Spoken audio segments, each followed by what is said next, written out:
No, I believe that we find that anything which is popular, they do have enemies. Yeah. And Allah says in the Quran that every prophet had enemy. And Muhammad sallallahu alaihi wasallam, being the last prophet, will always have enemy. So I feel that people like Donald Trump, they prove the Quran right. Allah says in Surah Furqan, chapter number 25, that there will be an enemy for Muhammad sallallahu alaihi wasallam. And since Muhammad sallallahu alaihi wasallam, his message is going to be till eternity, there are bound to be critics and enemies of Islam and of Prophet Muhammad. So these people are proving the Quran right. Because in spite of all these things, Islam is spreading. Allah says in the Quran, in Surah Imran, chapter 3, verse 54, Allah says, Makarum makarallah wallahu khairul makirin. They plan and plotted, Allah too plan. Allah is the best of planners. If you see after 9/11, the media war on Islam and throughout the world, normally people should think that now Islam should perish, na'uzubillah. They cannot. But we find that more people want to know what kind of religion is this.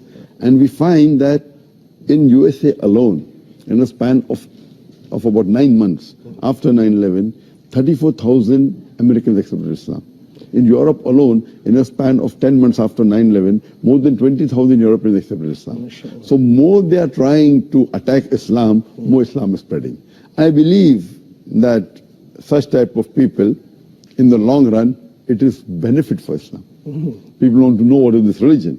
And whenever people attack Islam, and you find that in the long run, it benefits Islam.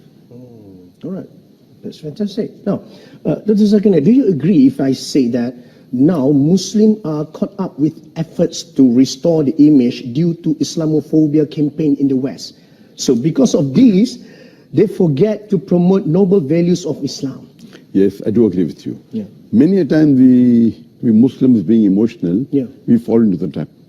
For example, we know what happened in the Danish cartoons. Danish. It is wrong what they did. We found that most of the Muslim organization, they left everything what they were doing and they were concentrating on that. They were protesting. Fine, we should protest. But that doesn't mean that we stop our activity. So if an organization was suppose doing 100 points work, they focus all their attention on replying to the Danish cartoon, and out of 100, they only do 5 points work.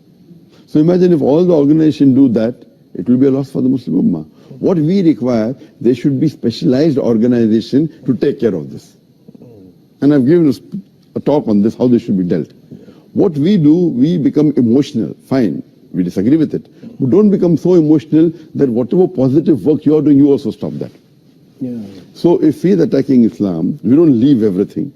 You leave everything and you only go and reply to that.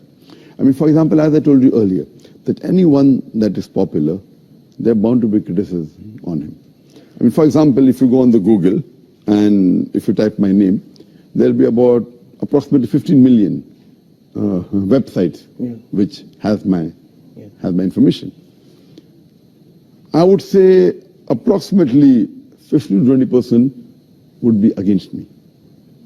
So when a person gets popular, there are bound to be enemies. Initially, I had a perception that when anyone gets popular, the percentage of enemy remains the same. For example, if there are 100 followers, then 1 is the enemy. If you have 1,000 followers, then 10 is the enemy. If you have 1,000,000 followers, then there will be 10,000 enemies.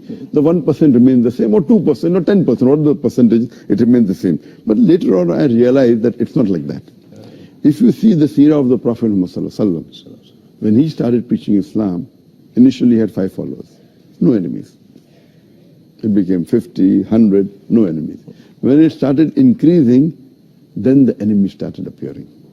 Today, the most popular human being in the world is Muhammad sallallahu alaihi wasallam. Even according to Michael H. Hart, even according to non-Muslims, the most influential human being in the world is Muhammad sallallahu alaihi wasallam. Today, if we know that there are about 1.8 billion Muslims, and maybe another 100 more million, maybe non-Muslims who may be liking Muhammad sallallahu alaihi wasallam, you can say 2 billion Muslims who may be liking Muhammad sallallahu alaihi wasallam. But those who are against Muhammad sallallahu alaihi wasallam will be more than 2 billion. So because of the popularity, then the percentage